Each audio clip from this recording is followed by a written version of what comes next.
Bulletin کا آغاز کریں گے۔ سب سے پہلے خبر آپ کو دیں، بانی پی ٹی آئی کی ہدایت پر 8 فروری کو یوم سیاہ منانے کا اعلان۔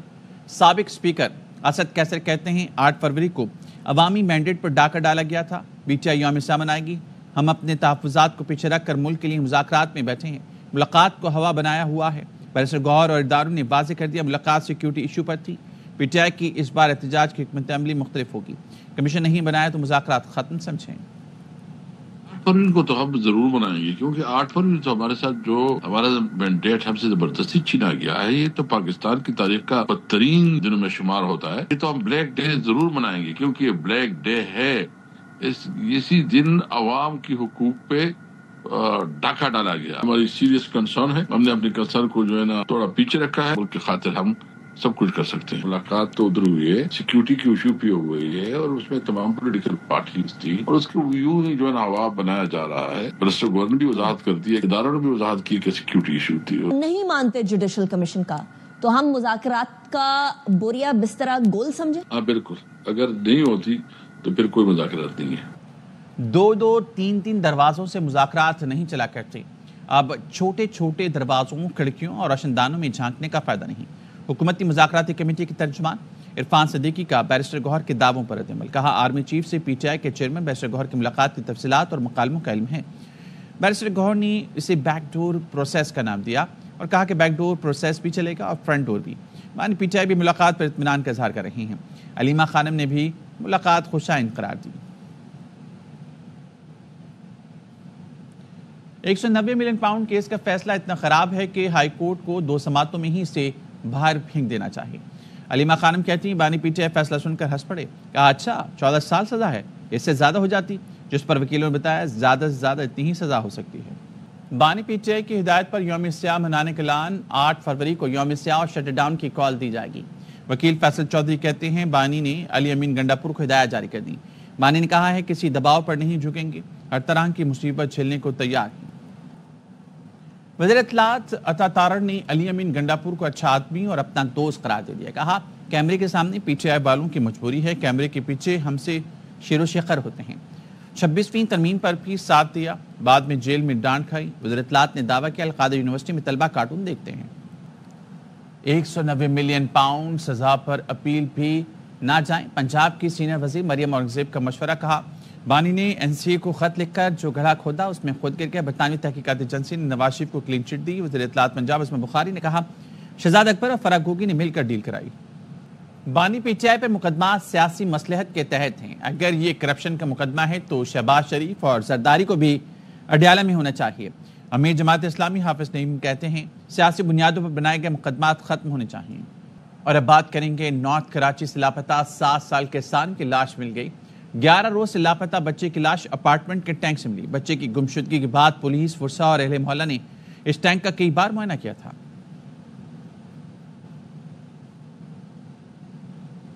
کراچی کے علاقے گارڈن ویسٹ سے 14 جنوری کو لاپتہ ہونے والے 2 بچوں کا پولیس تاحال سراغ نہیں لگا سکی۔ 4 سال کے علیان اور 6 سال کے علی رضا کو لاپتہ ہوئے 5 روز گزر گئے۔ بچوں کے اغوا کی سی سی ٹی وی فوٹیج بھی سامنے آئی تھی۔ علیان اور علی رضا گھر کے باہر کھیل رہے تھے۔ نامعلوم مرد و خاتون بچوں کو اپنے ہمراہ لے کر موٹر سائیکل پر فرار ہوئے تھے۔ پولیس کا کہنا ہے بچوں کی تلاش جاری ہے، جلد بازیاب کر کے والدین کے حوالے کر دیا جائے گا۔ گارڈن اور اطراف کے علاقوں میں سرچ آپریشن اور ٹیکنیکل بنیادوں پر بھی تلاشی جاری ہے۔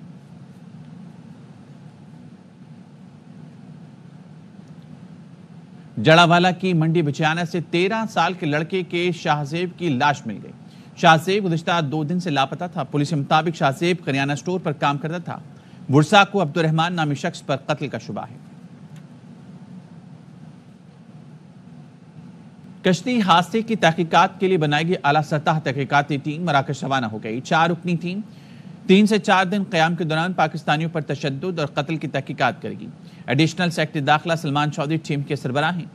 ایف آئی اے پنجاب کے ایڈیشنل ڈائریکٹر نارتھ منیر مسعود دفتر خارجہ اور آئی بی کا ایک آفیسر بھی مراکش گیا ہے، جہاں زندہ بچ جانے والے پاکستانیوں سے ملاقات، تشدد اور قتل کی تحقیقات کی جائیں گی۔ 2 روز پہلے کشتی حادثے میں 44 پاکستانیوں سمیت 50 تارکین وطن جاں بحق ہو گئے تھے۔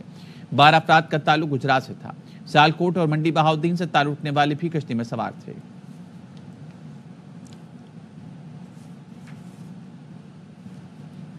موریتانیہ سے اسپین جانے والی کشتی میں جاں بحق ہونے والوں میں پھالیہ کے نوجوانوں کی تعداد 4 ہو گئی۔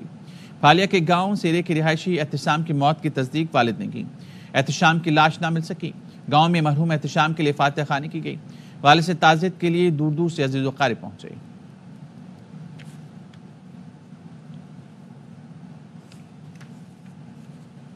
مراکش کشتی سانحے میں جاں بحق ہونے والوں میں گجرات کا محمد یوسف بھی شامل ہے، جو بچوں کا مستقبل بہتر بنانے کے لیے غیر قانونی طور پر یورپ جا رہا تھا۔ اہل خانہ کہنا ہے یوسف کی موت کی خبر آفتاب نامی ایجنٹ نے دی، جس نے بتایا کہ انہیں 8 لاشیں ملی ہیں۔ گھر والوں کا کہنا ہے وہ بچوں اور اہل خانہ کے بہتر مستقبل کے لیے ملک سے باہر جانا چاہتا تھا۔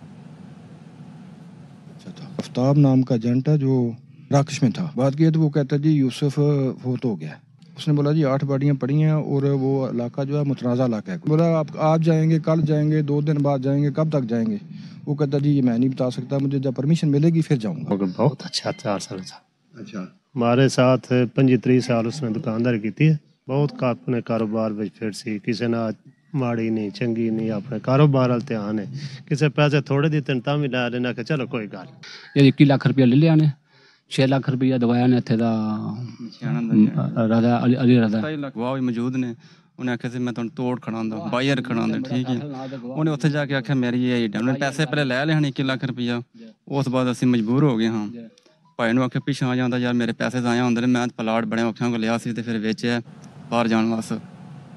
Justice help line international Europe کے سفیر میاں مبین اختر نے کہا ہے کہ جرمنی آنے والے خواہش مند پاکستانی ملازمین یا تعلیمی ویزے پر جرمنی آئیں غیر قانونی طریقے سے جرمنی آنے والے شدید مسائل کا شکار رہتے ہیں اور انہیں بالآخر واپس جانا پڑتا ہے۔ وہ برلن میں نمائندہ ARY نیوز صلاح الدین سے گفتگو کر رہے تھے۔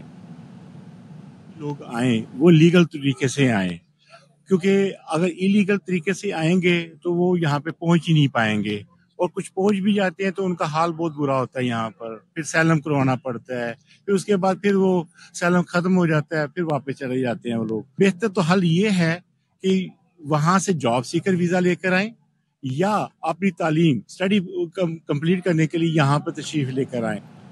لاہور میں شہری کو حسب جا میں رکھنے کی شکایت پر ڈیفنس پولیس نے 5 اہلکاروں کے خلاف مقدمہ درج کر لیا۔ شہری کے مطابق ASI سمیت پولیس اہلکاروں نے خاتون کی مدد سے رقم ہتھیائی۔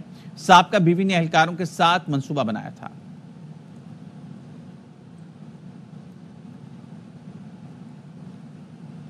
پنجاب کے 3 بڑے سرکاری اسپتال مریضوں کو مفت ادویات فراہم کرنے میں ناکام ثابت ہو رہی ہیں، جس کی اطلاع ملنے پر سیکٹری صحت پنجاب نے تینوں سرکاری اسپتالوں کے MS کو کارکردگی بہتر بنانے کی ہدایت کی ہے۔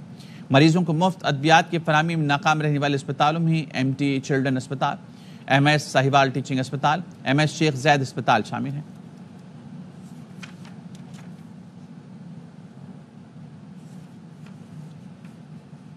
وزیر اعلیٰ بلوچستان میر سرفراز بگٹی نے کہا ہے ریاست سب سے مقدم ہے، لا حاصل جنگ سے کچھ حاصل نہیں ہوگا۔ بلوچستان کے عوام ریاست کے ساتھ کھڑے ہیں۔ سرحدی شہر نوکنڈی کے دورے پر عوامی اجتماع سے خطاب میں سرفراز بگٹی نے کہا پاکستانی ہمارا مستقبل ہے۔ سرحدی علاقوں کے نوجوانوں کو غیر قانونی راستہ چھوڑ کر تیل کی قانونی تجارت کی طرف آنا ہوگا۔ نوجوانوں کا مستقبل تعلیم اور قانونی تجارت سے وابستہ ہے۔ وزیر اعلیٰ بلوچستان نے کہا ریکوٹیک منصوبے پر پہلا حق چاغی کے عوام کا ہے۔ وزیر اعلیٰ نے چاغی ڈسٹرکٹ کونسل کے لیے 15 کروڑ روپے گرانٹ اور سول اسپتال کے لیے ادویات کا بجٹ بڑھا کر 2 کروڑ روپے کرنے کا اعلان کیا ہے۔ وزیر اعلیٰ بلوچستان نے ریکوٹیک مائننگ کمپنی کے عوامی فلاحی منصوبوں اور سائٹ آفس کا دورہ بھی کیا۔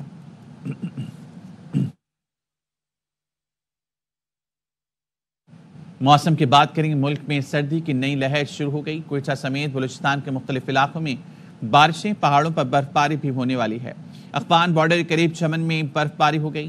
خیبر پختونخوا، مری، گلگت بلتستان اور کشمیر میں بھی بارش اور برف باری کی توقع ہے۔ اسلام آباد، راولپنڈی، اٹک، چکوال، جہلم میں آندھی کے ساتھ بارش کا امکان ظاہر کیا گیا ہے۔ اسکردو، استور، کلام، معلم جبہ، گلگت میں پارہ نقطہ انجماد سے کئی ڈگری نیچے ہے۔ قلات اور زیارت میں پارہ -7، کوئٹہ میں -4 ڈگری ریکارڈ کیا گیا۔ کراچی میں شمال سے چلنے والے تیز ہواؤں نے سردی میں اضافہ کر دیا۔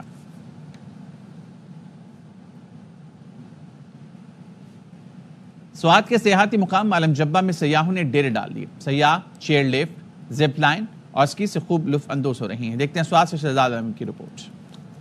کے دل فریب مناظر سے مالا مال سیاحتی مقام معلم جبہ میں سیاحوں کی آمد کا سلسلہ بدستور جاری ہے۔ سیاح وادی کے دلکش نظاروں سے خوب لطف اندوز ہو رہے ہیں۔ بہت مزہ آ رہا ہے, بہت انجوائے کر رہے ہیں, ویدر بھی بہت زبردست ہے. کلام سے ہوتے ہوئے آئے, ہم کراچی سے ہوتے ہوئے آئے, تو اس طرح ہمارا ٹرپ ہے پورا. یہاں کی چیئر لفٹ بہت اچھی تھی. پہلے لگ رہا تھا جیسے لائک کچھ ہو جائے گا, بہت ڈینجرس لگ رہا تھا, فیلنگ ہوئی تھی, میں ایسا نہیں تھا. جب میں بیٹھی اس میں مجھے میرا ڈر نکل گیا. ملک بھر سے آئے ہوئے سیاح خوبصورت مناظر اور یخ موسم کے ساتھ ساتھ اسکی سے بھی لطف اندوز ہو رہے ہیں. بچے اور خواتین بھی اسکی سیکھنے میں مصروف ہے. ہم لوگ سرگودا سے آئے ہیں اور فیملی کے ساتھ آئے ہیں. ماشاءاللہ چھوٹے بچے بھی ہیں ہمارے ساتھ, اور بہت مزہ آیا. سیاح ملم جبہ میں اونچائی سے چیئر لفٹ اور زپ لائن میں سیر کر کے ٹرپ کا مزہ دوبالا کر رہے ہیں. کیمرامین کامران کامی کے ساتھ شہزاد عالم, year Y news Swat. Jamaat Islami Pakistan کے امیر حافظ نعیم الرحمان نے ایکسپو سینٹر میں میرا برانڈ پاکستان کا افتتاح کر دیا. کہتے ہیں سیاسی استحکام پاکستان کی ضرورت ہے. فیض اللہ خان کی رپورٹ. ایکسپو سینٹر میں میرا برانڈ پاکستان کی افتتاحی تقریب کے بعد میڈیا سے گفتگو میں حافظ نعیم الرحمان کا کہنا تھا کہ سیاسی استحکام پاکستان کی ضرورت ہے. ہر ادارہ آئینی حدود میں رہ کر کام کرے. پاکستانی لوگ اچھی پروڈکٹس پیش کریں گے اور ایکسیسیبل کریں گے اور سستی رکھیں گے تو انشاءاللہ پاکستانی قوم ان کا ہاتھ پکڑے گی اور آپ کی کوالٹی ہوگی تو آپ پوری دنیا میں اپنے آپ کو بنوائیں گے. جماعت اسلامی کے امیر کا کہنا تھا کہ پاکستانی مصنوعات کو فروغ دے کر اہل غزہ کے ساتھ اظہار یکجہتی کیا جا سکتا ہے. حافظ نعیم الرحمان نے کراچی کی صنعتوں کو سستی بجلی فراہم کرنے کا بھی مطالبہ کیا. ہماری انڈسٹری کیسے گرو ہوگی؟ پانی دیتے نہیں ہو. کراچی 50% سے زیادہ ایکسپورٹ کرتا ہے. کراچی کی انڈسٹری کو پانی نہیں ملتا. کراچی کی انڈسٹری کو بجلی مہنگی ترین ملتی ہے. 2 نیوکلیئر پاور پلانٹ یہاں پر موجود ہیں جس کی 2200 میگا واٹ کی بجلی جاتی ہے نیشنل گریڈ میں. اگر یہ 2200 میگا واٹ کراچی کو دے دی جائے تو پیک گرمیوں کے علاوہ تقریباً 10 مہینے کراچی کی ضرورت پوری کر سکتے ہیں. 2 روز تک جاری رہنے والی میرا برانڈ پاکستان نمائش میں 400 سے زائد پاکستانی مصنوعات کے سٹالز رکھے گئے ہیں. کیمرامین ذیشان مرغوب کے ساتھ Faiz Ullah Khan, ARY news, Karachi. حکومت پنجاب کا غریب خواتین کی فلاح و بہبود کے لیے احسن اقدام. جلال پور پیروالا میں بھی خوشحالی سروے کا آغاز کر دیا گیا. عبدالغفار صدیقی کی رپورٹ. وزیر اعلیٰ پنجاب مریم نواز کی جانب سے عوام کے لیے فلاحی پروگرام کے مطابق خوشحالی سروے کا آغاز کر دیا گیا ہے. اس حوالے سے میونسپل کمیٹی جلال پور پیروالا میں بھی خوشحالی سروے کا عمل شروع ہے, جہاں خواتین کی رجسٹریشن کا عمل جاری ہے. وزیر اعلیٰ پنجاب مریم نواز صاحبہ کی طرف سے PSER سروے کا آغاز کیا گیا ہے, جس میں لوگوں نے سروے جو ہے وہ شروع کروا رکھا ہے. اس پروگرام کا مقصد یہ ہے کہ جیسے رمضان پیکیج ہے, جیسے سولر پینل کے پروگرام جو ہے گورنمنٹ نے چلائے ہیں, جیسے ہمت کارڈ ہے, بزرگ کارڈ ہے, جو بھی فلاحی پروگرام ہوگا نا انشاءاللہ اسی سروے سے لیا جائے گا. سروے ہو رہی ہے وزیر اعلیٰ پنجاب کی طرف سے اور ہمارے غریبوں کو حق مل رہا ہے اور ماشاءاللہ سے ہماری سروے بھی ہو چکی ہے. خواتین کا کہنا تھا کہ پنجاب حکومت کے فلاحی پروگرام قابل ستائش ہے. پنجاب حکومت کی طرف سے خوشحالی سروے پروگرام کے تحت پنجاب بھر میں ہونے والے فلاحی پروگرام سے قریب خواتین مستفید ہو سکیں گی, جو کہ ایک خوشائند اقدام ہے. کیمرہ ٹیم کے ساتھ عبدالغفار صدیقی, ARY نیوز, جلال پور پیروالا. ملتان کے نواحی علاقے قادر پورہ میں فضائی آلودگی سے شہری متاثر ہونے لگے. شہری گلے کی سوزش, کان, ناک اور آنکھوں کے مرض میں مبتلا ہو رہے ہیں. ذوالفقار علی گل کی رپورٹ دیکھیے. دیگر شہروں کی طرح قادر پورہ اور اس کے مضافات میں بھی بڑھتی ہوئی اسموگ انسانی صحت پر منفی اثرات مرتب کرنے لگی. روزانہ کی بنیاد پر گلے کی سوزش, کان, ناک اور آنکھوں کے مرض میں اضافہ ہونے لگا. اسموگ کی حالیہ لہر ہے وہ بہت زیادہ خطرناک ہے, جس میں بار بار لوگ ہمارے پاس آتے ہیں چھاتی کے انفیکشن کے ساتھ اور آنکھوں کے انفیکشن کے ساتھ. تو اس میں میرا مشورہ یہی ہے کہ جو اسموگ کی احتیاطی تدابیر ہیں جو گورنمنٹ نے ہمیں بار بار بتائی بھی ہیں, بوقت ضرورت بہت زیادہ ضروری کام کے لیے تو باہر جانا ٹھیک ہے, ویسے باہر جانا مناسب نہیں ہے. اور ماسک کا استعمال بہت ضروری ہے. گرم چیزوں کا استعمال کریں. ڈرائی فروٹس اس معاملے میں بہت اچھے ہیں, اور کولڈ ڈرنکس وغیرہ سے خاص طور پہ پرہیز کریں. طبی ماہرین نے شہریوں کو اسموگ سے بچاؤ کے لیے ماسک اور پانی کے زیادہ استعمال کا مشورہ دیا ہے. طبی ماہرین نے غیر ضروری طور پر گھروں سے باہر نہ نکلنے کی بھی ہدایت کی ہے. بڑھتی ہوئی اسموگ انسانی صحت پر منفی اثرات مرتب کرنے لگی ہے, جبکہ ڈاکٹرز کی جانب سے شہریوں کو احتیاطی تدابیر اپنانے کی ہدایت کی جا رہی ہیں. کیمرامین رحیل عباسی کے ساتھ ذوالفقار علی گل, ARY نیوز, قادر پورہ. مانچسٹر میں قونصل جنرل محمد طارق وزیر نے پاکستانی کمیونٹی رہنماؤں کے ساتھ ملاقات کی, جس میں مختلف امور پر تبادلہ خیال کیا گیا. زاہد نور کی رپورٹ دیکھیے. قونصل جنرل آف پاکستان مانچسٹر محمد طارق وزیر کی جانب سے پاکستانی کمیونٹی رہنماؤں کے ساتھ ایک خصوصی نشست کا اہتمام کیا گیا, جس کے مہمان خصوصی اوورسیز پاکستانی کمیشن پنجاب کے وائس چیئرمین بیرسٹر امجد ملک تھے. انشاءاللہ ہم آگے کا جو نیریٹو ہوگا وہ ایسے ہی ہوگا کہ پاکستانیوں کی پروڈکٹیوٹی اس ملک میں